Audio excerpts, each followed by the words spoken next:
Pakita ko sa inyo ang kilo ng sibuyas. 1.60. Sa baba, 1.90.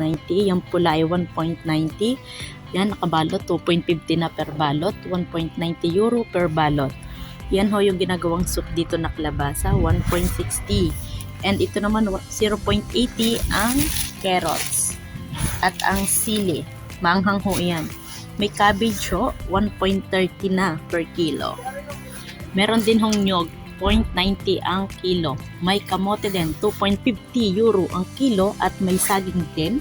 Ito hong ginagawa naming banana Q dito sa Paris. At ang kalabasa ay 1.90 euro.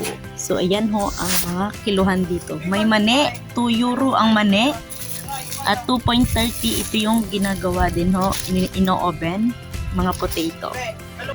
May sayote din, 2.85 euro. At ang bawang ay 2.70 euro per plastic. Ayan, ang mga mabibili dito. 2 euro na ang 2.50 euro ang kamote. Yan, madami ho dito mabibili. 3.95 ang lemon per kilo. Ayan, ang Mang Tomas ay 1.25, Mega Sardines 1.20, 2.49 ang malaki. At may mga suka at toyo. 3.35 ito. Ito po ay 2.10. Itong maliit ay 2.10. At ito ay 3 euro. Yan, mga nabibili. Yan ho ang mga presyohan dito sa Paris. Mahal ga ho o mura.